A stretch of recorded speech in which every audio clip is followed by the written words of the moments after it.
ஸ்ரீசக்கர வரதாச்சாரியம் சுத்தசத்வ குருத்தமம் ஸ்ரீநிதிம் ராகவம் வந்தே அபார கருணாகரம். கவசம் கனெக்ட் நேயர்களுக்கு நமஸ்காரம். பெரியாழ்வார் திருமொழி 3ஆம் பத்து முதல் திருமொழியின் 9ஆம் பாசுரத்தை அனுபவிக்க நாம் மானசீகமாக ஆயர்பாடியை சென்று அடைந்து விட்டோம்.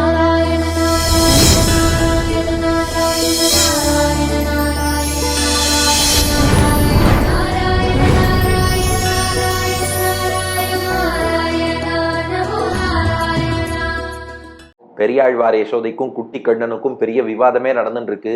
பெரியாழ்வார் யசோதை சொல்றாப்பா, நீ பரம்பொருள், உன்னை பார்த்தாலே பயமா இருக்கு, உனக்கு தாய்ப்பால் ஊட்ட மாட்டேன். கண்ணன் சொல்றான், என்னம்மா இப்படி எல்லாம் சொல்ற, நான் உன் பிள்ளை தானே. பெரியாழ்வார் யசோதை போன பாட்டுல சொன்னா, ஏண்டா என் பிள்ளையால, அதுவும் இந்த நந்தகோபுர வயத்துல பிறந்த பிள்ளையால 5 லட்சம் பெண்கள் எல்லாம் தனிமையில கூட்டுன்னு போய் மயக்கி அவள்கிட்ட லீலையெல்லாம் பண்ண முடியுமா? கிடையவே கிடையாது, நீ பரம்பொருள். கண்ணன் சொன்னான், அம்மா நீ ஏதாவது லாஜிக் இல்லாம பேசாதம்மா.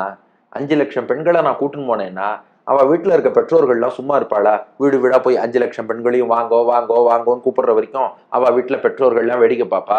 அப்புறம் அவர்கள் என்னோடு வந்து நாட்டியம் ஆடும் போதெல்லாம் பெற்றோர்கள் கண்டுக்காம இருப்பா, தேடவே மாட்டா. நாட்டியம் ஆடி முடிச்சுட்டு வந்ததுக்கு அப்புறமே எங்க போனேன்னு அவள் பெண்களை கேட்க மாட்டா. அதுக்கப்புறம் 10 நாள் கழிச்சு உங்ககிட்ட வந்து உன் பிள்ளை இப்படி பண்ணான்னு புகார் மட்டும் சொல்லுவாளா?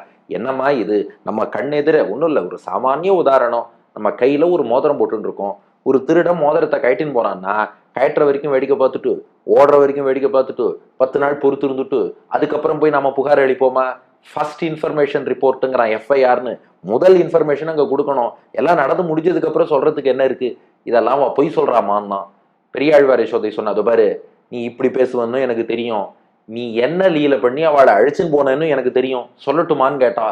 சொல்லுன்னு நான் கண்டவீரான். இப்ப பெரியாழ்வார் யசோதை சொல்றா, ஒவ்வொரு பெண்ணையும் கண்ணன் எப்படி கொண்டு போனான் அப்படின்னா, 9ஆம் பாசுரம், தாய்மார் மோர் விற்க போவர், தமப்பன்மார் கற்று ஆனிரை பின்பு போவர், நீ ஆய்ப்பாடி இளங்கன்னிமார்களை நேர்படவே கொண்டு போதி, தாய்வார்க்கு என்றும் உகப்பனவே செய்து கண்டார் கழறத் திரியும் ஆயா, உன்னை அறிந்து கொண்டேன், உனக்கு அஞ்சுவன் அம்மம் தரவே.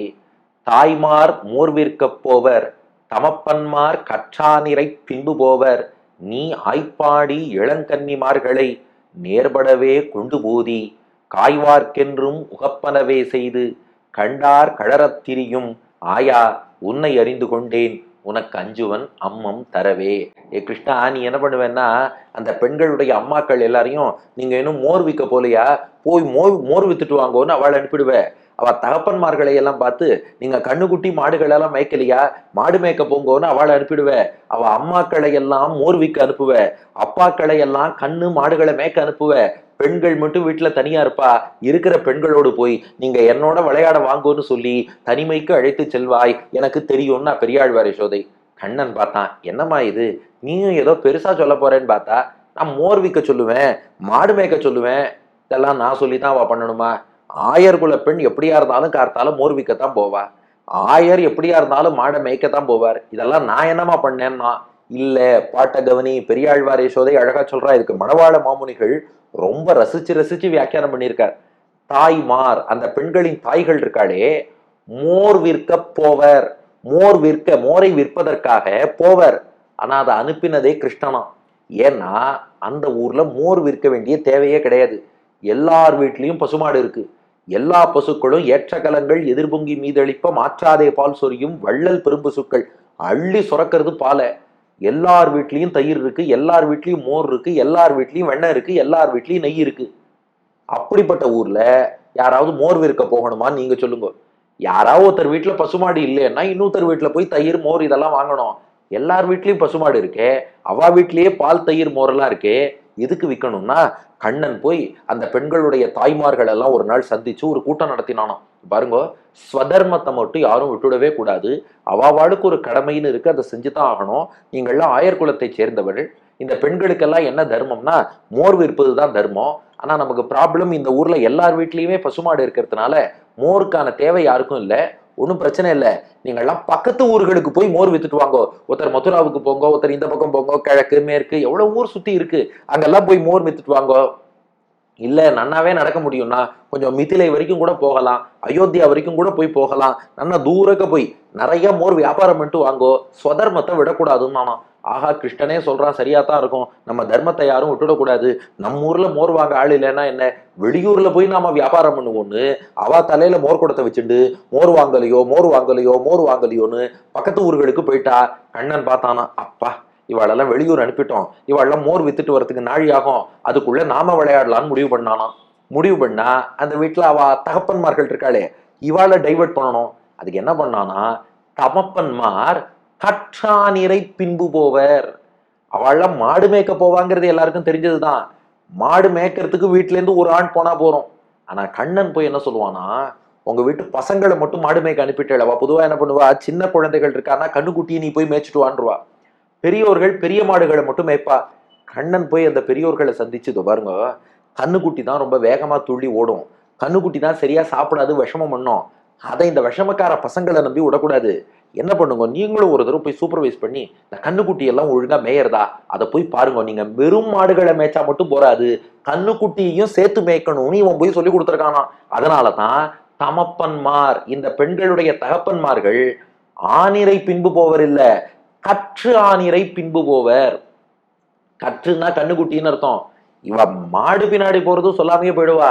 கற்று கிருஷ்ணன் தான் அந்த கண்ணுக்குட்டியும் சேர்த்து விட்டானா. கொஞ்சம் கண்ணுக்குட்டியை கவனிக்காம விட்டுறாதீங்க, அதையும் போய் பாருங்க. ஓ அப்படியா கிருஷ்ணா, ஆமா நீ சொல்றதும் சரிதான், கண்ணுக்குட்டி சரியா மேயலைன்னா நம்ம சொல்றோம் இல்லையா, இளைஞர்கள் தான் தேசத்துக்கு எதிர்காலம்னு, அது போல ஆயர்களின் எதிர்காலமே அந்த கண்ணுக்குட்டிகள் தான், அதுதான் பின்னாடி பெரிய மாடா வரப்போறது.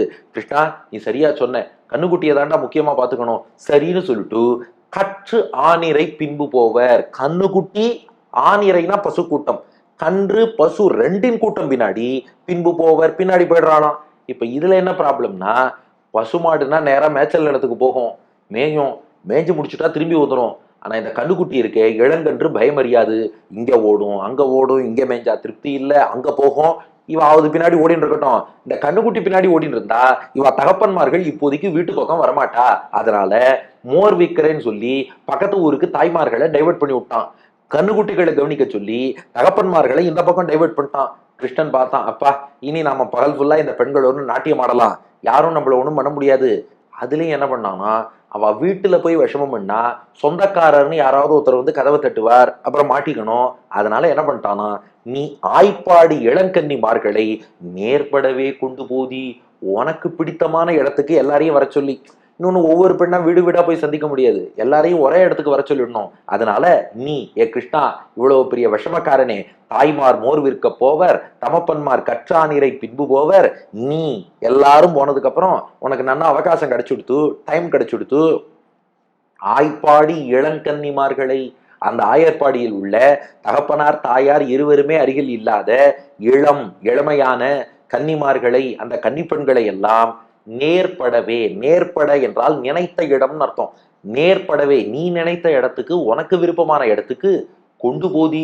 கொண்டு போதினா கொண்டு போய் விடுகிறாய்னு அர்த்தம். எல்லாருக்கும் செய்தி சொல்லிட்டானா, இந்த நேரம் இந்த இடத்தில் மாலையில் மலர் சோலையில் சந்திப்போம்னு. அத்தனை பேரும் வந்துடுறா. போய் அங்க என்னென்னலாண்டா பண்ண, காய்வார்க்கென்றும் உகப்பனவே செய்து. இதை தயவு செஞ்சு லௌகிகமா நாம பாத்துடக்கூடாது. பகவான் தன்னுடைய அடியார்களுக்கு அனுகிரகம் பண்றான்.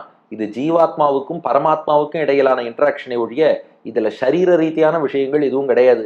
ஆனா நீ செய்யற செயல்லாம் இருக்கே, காய்வார்க்கு என்றும் உகப்பனவே செய்து. காய்வார்னா திட்டுபவர்னு அர்த்தம்.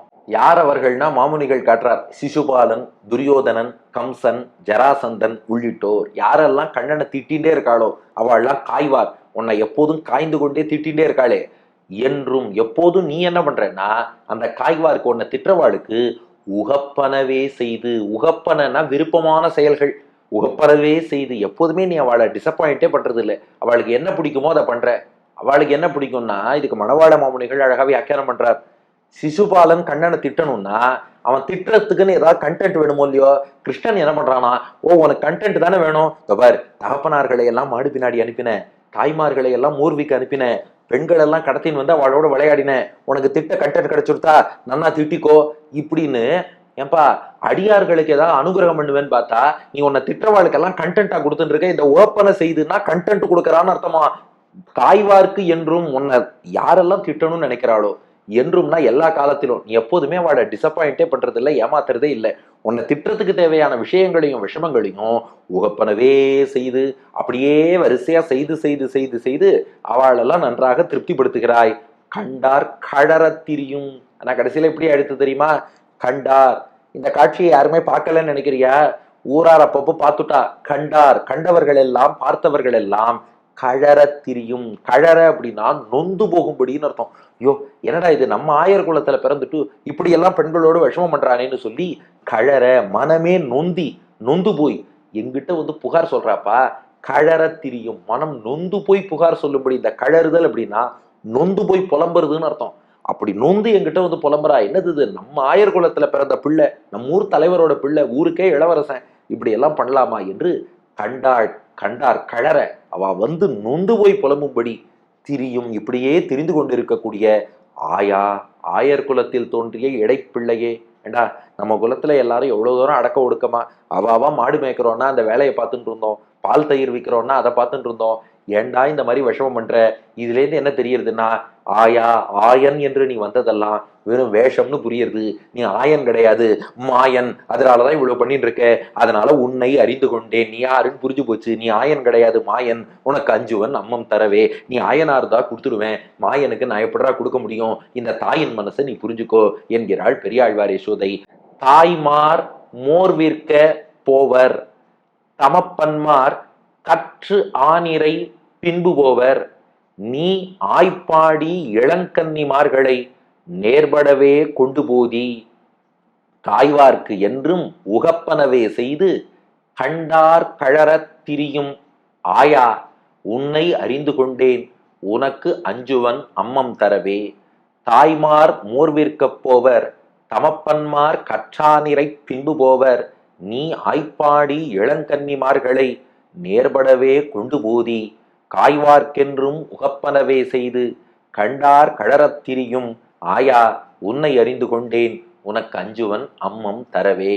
தாய்மார்களை எல்லாம் மோர்விற்கு அனுப்பிட்டு, தகப்பன்மார்களை எல்லாம் கன்றுகள் பசுமாடுகள் இது பின்னாடி போக சொல்லிட்டு, நீ அந்த இளம்பெண்களை எல்லாம் அழைத்து கொண்டு தனிமையான உனக்கு விருப்பமான இடத்துல போய் நிறைய லீலைகள் பண்ற. உன்னை யாருக்கெல்லாம் பிடிக்காதோ, உன்னை யாரெல்லாம் திட்டுவாளோ அவளுக்கு பிடிச்சமான விஷயங்கள் எல்லாம் செஞ்சு அவளை சந்தோஷப்படுத்துற. ஆனா பாக்குறவாள்லாம் மனம் நொந்து போய் என்கிட்ட பேசுறாப்பா. ஆயனே மாயனே, உன்னை புரிஞ்சுனுட்டேன், உனக்கு பால் கொடுக்கவே பயமா இருக்குங்கிறது பாசுரத்துக்கான பொருள். அடியன் வழங்கும் ஆங்கில வடிவம். You sent their mothers to sell buttermilk. You send their fathers to rear cows and calves. You go to their homes, pick up all girls and take them to a secluded place which is favorite to you. O Krishna, who gives content regularly to people who mock you and curse you, at the same time people who look at you are coming to me and lamenting about all your activities. O cowherd, that I have understood you, I am afraid to feed you என்பது இதற்கான ஆங்கில வடிவம். நீ இதற்கு அடுத்த பாசுரம் கண்ணன் சொன்ன, அம்மா திரும்ப திரும்ப பாரு, நீ ஏதாவது கண்ணால பார்த்தா பேசணுங்கிற, கடைசியில நீ பார்க்காம அவா சொன்னா இவா சொன்னாங்கிற. அடுத்தது பாரு, இவ்வளவு தூரம் நான் விஷமம் பண்ணியிருக்கேனே, நான் விஷமம் பண்ணது உண்மையா இருந்தா உனக்கு என் மேல கோபம் வந்திருக்கணுமா இல்லையா? பாரு, இப்ப கூட என்கிட்ட கெஞ்சிட்டு தான் இருக்கே ஒழிய உனக்கு கோபமே வரல பாத்தியா? நான் அதனாலதான் சொல்றேன், நான் அந்த விஷமம் எல்லாம் பண்ணல. நான் விஷமம் பண்ணியிருந்தா அது உண்மையா இருந்தா அம்மாவுக்கு கோபம் வரணும். கோபம் வரலன்னா என்ன அர்த்தம்? நீ பொய் சொல்றேன்னு தானே அர்த்தம். நான் விஷமமே பண்ணலன்னா. அதுக்கு பெரியாழ்வார் யசோதை ஒரு பதில் சொல்றா. அதை அடுத்த பாசுரத்தில் காண்போம். பெரியாழ்வார் திருவடிகளே சரணம்.